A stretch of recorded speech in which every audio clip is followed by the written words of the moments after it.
In my last class, I have given the solution of two problems for your study.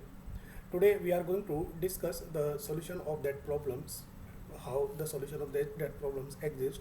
In the first problem, it is stated that there exist only two generators of any infinite cyclic group. It means our group is cyclic, but here the number of elements are infinite. It means uh, after infinite number of elements, the group will be repeated their elements. So to write the solution of this problem, first we have assumed that let G be a group which is a cyclic group and its generator is A. So this J can be written as in this style. It is a way to write a group in representation of a group by a generator. This is a style to write a cyclic group. Here A can be X because A is the generator of this group A.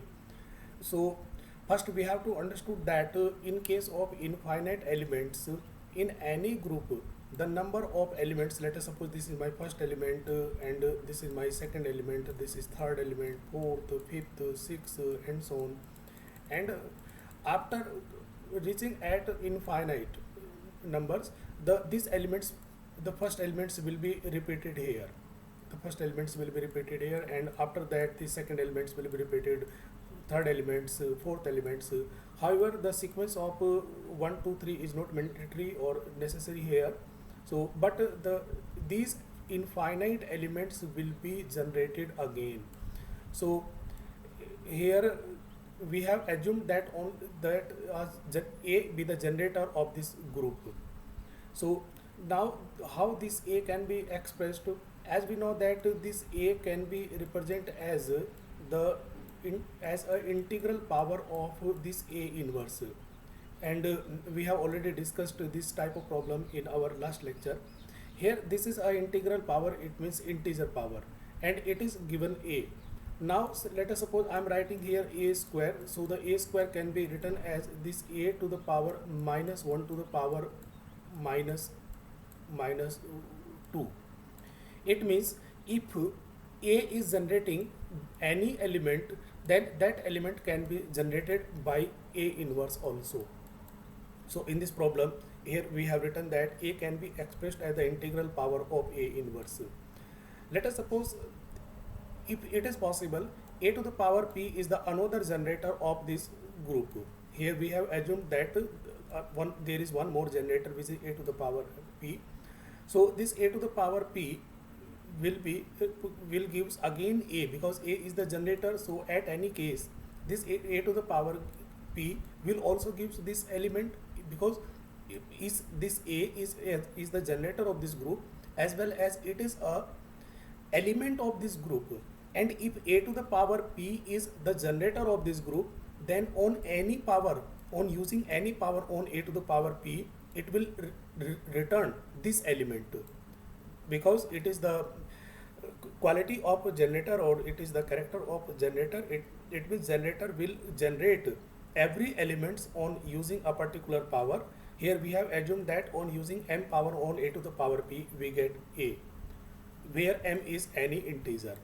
Now on multiplying both sides by A inverse, we get here identity, and here we are using simple arithmetic, and this is equivalent to A to the power Pm minus 1. Here identity is equivalent to the A to the power 0. So here on comparing the in powers on the both exponent, here we get Pm minus 1 equal to 0. Here there are two possibilities to establish this relation. Either P and M both are 1. So we can write here 1 into 1 minus 1. The result will be satisfied here, because we get here 0. So either P equal to M equal to 1. Or there is one more possibility, P equal to minus 1 and M is equal to minus 1, and in this case again we get M minus 1 equal to 0. It will again gives 0. This is minus 1. There is no other solution which can satisfy this relation. So here P equal to M equal to 1. So if P equal to 1, then A to the power 1, which is equivalent to A, it means it is not new. And if P equal to minus 1, then it is A inverse. A inverse means which is we have already discussed in the above line. So on using the values of P and M, we did not find any new element or any new generator, because these two generators we have already discussed, A and A inverse. If A be the generator of a group, then A inverse will be also the generator of that group. We have already discussed this problem in my last lecture. So here, if we are going to satisfy this relation, and we are assuming that P is A to the power P is a new generator, or the other generator of this group, then we get only two possibilities here. Either P will be equal to 1 and P equal to -1. So on using A to the power P, we did not get any new elements. So here there are only two generators of a infinite group, or in case of infinite group. Let's take one more problem. In this problem, it is stated that the group of order 3 is cyclic. It means a group which is having only three distinct elements will be necessarily cyclic. Let us suppose we have a group having three elements, A, B and E. Here E is used for identity. Here this is a finite group of order 3, because it is of order 3, so these three elements will be distinct. It means A, B and E, these cannot be equivalent to each other, so these are distinct element. As we know that this structure is group, so if we compose A with B, then this composition will be available in this group G. AB will be available in G. What will happen? What will be the new elements, the resultant elements, if we take AB? Because it is having only three elements, so no new elements will be generated. Either this AB will be equivalent to A, either this AB will be equivalent to B, or either this AB will be equivalent to E. So these are the three possibilities. What will happen if AB equal to A? If AB is equivalent to A, then AB can be written as AE. If we apply here the left cancellation law, then B is equivalent to E. It means these two elements are equal. If B is equal to E, then this is not a group of order 3, then it will be reduced as a group of order 2. So this assumption is not valid here. If AB equal to A, then A will be equivalent to E. So again it will be reduced as a group of order 2. So this assumption will be also discarded from here. So there is only the last possibility that AB is equal to E. Sorry, we have crossed it. It is correct, and this will not be accepted here.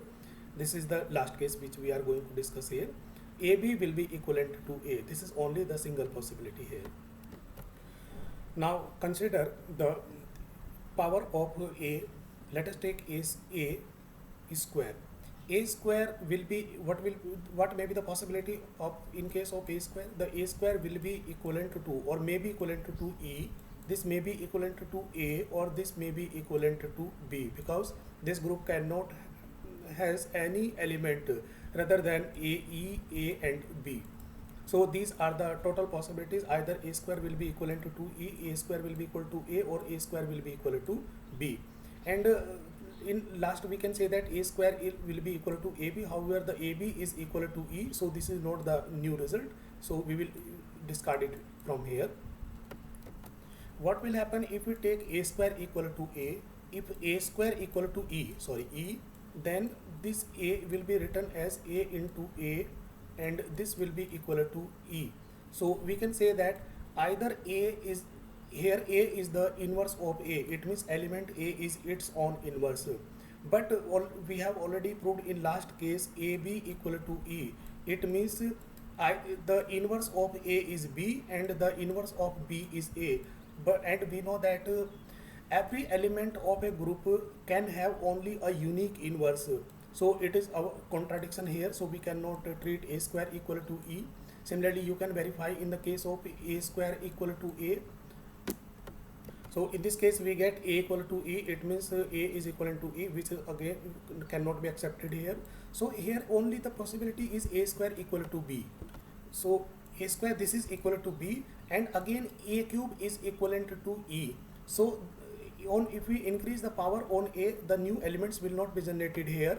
Therefore we can say that this A is the generator of this group, and it is a cyclic.